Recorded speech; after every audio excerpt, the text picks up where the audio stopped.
It's like the Valpo look, isn't it? I change it up, mess it up a little bit. All right. We're joined by the University of Evansville Purple Aces.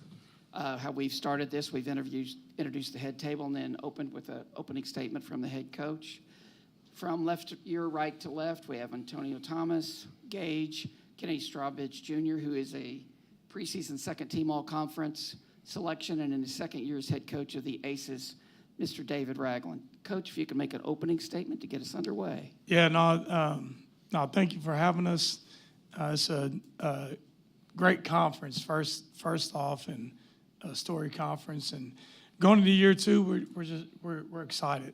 You know, we learned a ton about ourselves as a program and what we want to simplify as a program and how we want to build it. And just having these three guys up here and Antonio, who has experience in the conference and has won a championship in the league with Bradley, and just two guys that, I've had a mentor of mine tell me in order to know how it is to win with someone, you got to know how it is to lose with them. And, Gage Bobe and Kenny Strawbridge gave us blood, sweat, and tears, first-year coach myself, and never lost focus, and just used the season that we had fuel for their off season. So they both had a great spring and summer, just really good leaders. They've been consistent, first through their hard work, and that's what we want to set our program on is hard work, our consistent effort, and our mindset of attacking every single day. And, they've done that, and I think going into year two, people will see a much improved University of Evansville team. Right. How we've handled things is we have a handheld mic here in St. Louis. We also have media participants via Zoom. We'll start here in the front row with Paul. Roger is in his first year. You were in your first year last year. I don't know if you guys have a relationship or if he's reached out for advice, but if you were to give advice to a first-year head coach at Valpo, what would you say?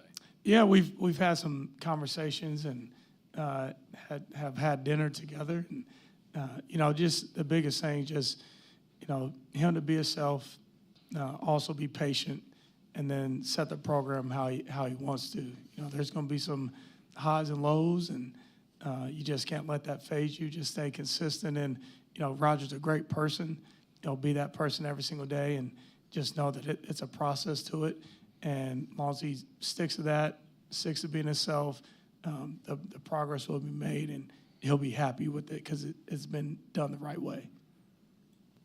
Antonio, obviously you're back in the Missouri Valley, having played here before. Can you just talk about your decision-making process and coming back to the Missouri Valley and what it's been like for you to be back in the conference? The decision really wasn't that hard. When I decided to enter the transfer portal, leaving Kentucky Wesleyan, I knew I wanted to try to go back to the Division I level, and just being recruited by Coach Ragland, I just thought it was the best option, and the best goal for me was to be back in the conference. I mean, I played 2 years here, was able to win a conference championship, also was able to go through some hiccups in my career in the Valley. So it was just the best opportunity, and like what Coach said, we're going to be able to focus and win, and I know what the ins and outs is to win in the conference. So. And then, David, obviously, you're going into your second year. There's a lot of guys, coaches in this league who have, been here for a while, guys like Brian Wardle and, along those lines. Can you just talk about what you can learn from those guys who have had that experience? Yeah, Brian Wardle is a great name to mention because when he started, they were 5-27. And if my memory serves me correctly, we were 5-27. And, you look at what Bradley is known for now, and, they won championships under him.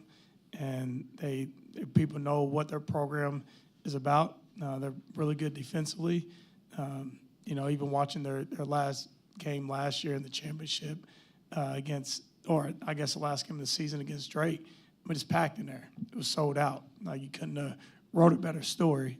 So those guys have, it can go from top to bottom, from Steve Prohm to Ben Jacobson.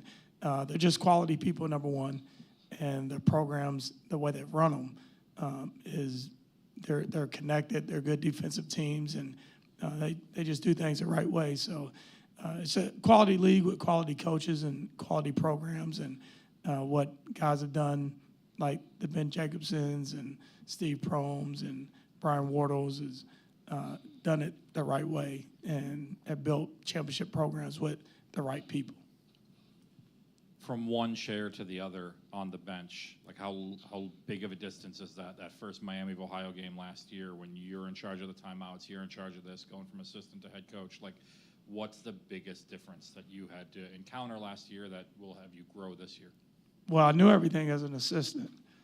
Now I'm as a head coach, like I don't know it now.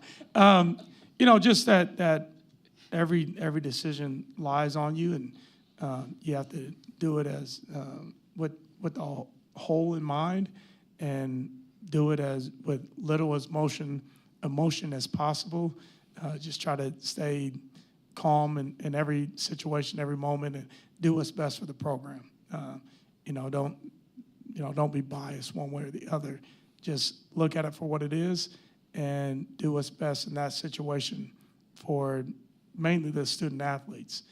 So just understanding that, knowing that, sometimes I'm not going to be spot on and right about everything, and being humble enough and to learn from it and see how I can improve upon it. I truly believe that the teams are player-led teams. So sometimes I ask these guys questions or their expertise and what they think is best for the group, just because they're with them every day. But it's just like anything else, man. The best teacher in life is experience. So I learned a ton last year about myself, and learned a ton about our program and how to put our best foot forward to be much improved this upcoming year. We're going to go right here, and then we're going to go to Zoom. Yeah, and then for all the players up here, start with Kenny, and then I guess go Gage and then Antonio, just to go the opposite way. But as probably, I'm assuming, the only person in the room who's watched you guys practice, you already look like you guys have played together for a while. Can you just talk about how you guys have built that connectivity and how you guys have, I guess, done that, and how's that going to benefit you guys going forward? I feel like it started June 1st when we first got here, just on and off the court. I feel like the guys naturally gel together, and I feel like it's going to show throughout the season. And like Rag said, we have a lot of new players, so people might think it'll be tough for us to gel, but I feel like we're doing a great job right now and knowing everybody's tendencies, and I feel like we're going to be good for that. Gage? Yeah, like he said, it started June 1st. And like Coach Ragland said before the season to us, he's like, our goal is to bring in a group of guys that have the similar mindset of, all right, we're going to go work at it hard every day and get better.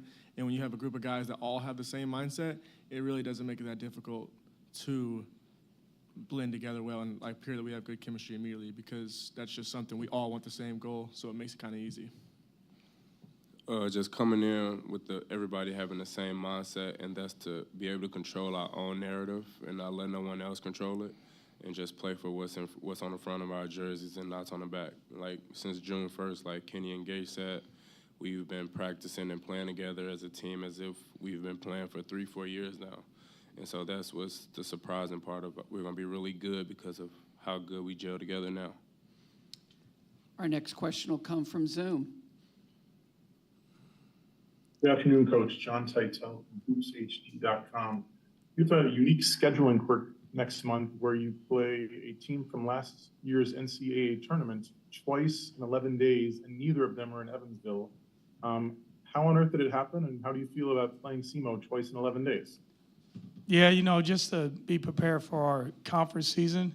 Again, we have a quality conference and competitive teams across the board, and SEMO's been very successful here in recent years, and we're finishing a contract with them that takes us to Cape. So we already had that game scheduled. Then the MTE is the reason why we're playing 11 days later, and neither one of those games are at home. But, I think it kind of gets you prepared for the season, the conference season, although we would have liked to have the return game or the second game at home. Just playing that MTE at that point made a lot of sense to us. But at the end of the day, we'll learn a lot from those 2 games and playing against a quality opponent in SEMO. Gage, you have maybe my favorite stat of all of last year. You played 590 conference minutes and only took 5 free throws. And I think it was like the first 15 conference games there were no free throws. Is that just a product of people not following you because knowing you're an 80% free throw shooter? Are you an 80% free throw shooter because that's what you hit? And just are you trying to get to the line more this year? I shoot a lot of threes. So, I mean, opposing teams, I'm sure, preach don't foul three-point shooters. So I'd say that's probably why I don't get fouled as much.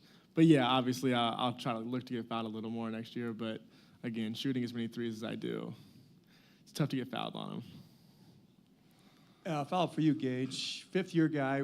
What degrees, are you working on a master's degree now, and what is your undergraduate degree? And tell me your best experience 5 years wearing the purple and orange. Okay, so I graduated this summer with a degree in business management and finance, and then this year I'm working to get my master's in leadership. And over the past 5 years, there's been a lot. Basketball-wise, probably beating Kentucky my freshman year. I was, as a win-loss standpoint, that was my favorite.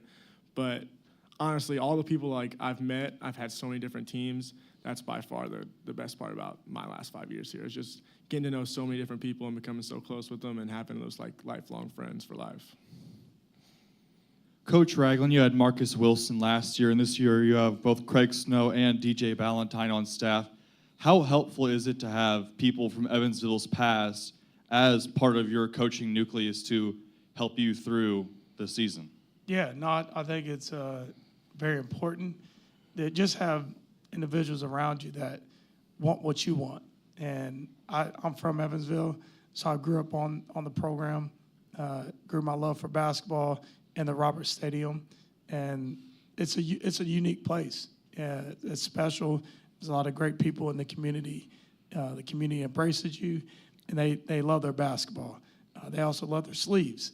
But, just having guys that understand the love for the program, the way that I do, and what we are going to do means a lot. So having Marcus here, that's a majority of the reason why Kenny is here. The relationship that he had with his father, or has with his father and with Kenny. We have a really good player and a very good student athlete in Kenny, and Marcus understood the quality person that need to be here with Kenny. And then, DJ and Craig Snow have been phenomenal. Craig Snow has earned being the associate head coach. He's very knowledgeable, especially on the defensive end, and makes our guys feel comfortable going into the game plan defensively. But again, he understands what it took for them to get to the NCAA tournament as a student athlete. That way he can share his experiences with our student athletes. And then DJ Ballantyne was part of the team that was the last team that had major success at the University of Evansville. And he's a quality student athlete, very good academically, very good on the court. I mean, he is our all-time leading scorer, and he's done a great job just helping plan these young men their days. How can they maximize being a student athlete? How can they maximize the workouts that we do in between them? When to eat, what to eat, when to get rest, and just all those things really help you to be the best version of yourself. So it's been great having those guys and their experiences and being able to give their experience to our current student athletes. Then David, just kind of touching back on the connectivity that you guys already seem to have, can you just talk about how you guys went about recruiting in order to get that as soon as you already have it, and how has it kind of, come together in practice? No, I think at the end of the day, it's if you're going to have any kind of success and major success, it's about the people. What type of people are you with every single day? And we have quality people. We knew for sure we needed to recruit really good players, and we focus on players with size.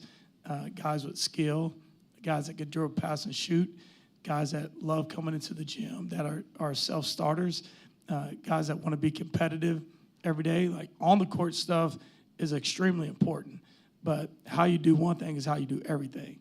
So we want to make sure that we had guys that compete in the classroom just like they do on the floor, and guys that understand the impact they make in their community. And going to, whether it's a children's hospital or going to the YMCA or the Boys and Girls Club or Young and Established or whatever it may be, the impact that they make on those young people can completely change their lives in the positive. So we focus on the people, and I know for sure we have quality people. And that's expedited the trust that we have for each other. It's expedited the work that we put in and the connectivity that we have whenever you come into the gym and you watch our workouts and our practices. I mean, these guys are going after it. They're competing and playing for each other because they're quality people. Anything else for the Purple Aces?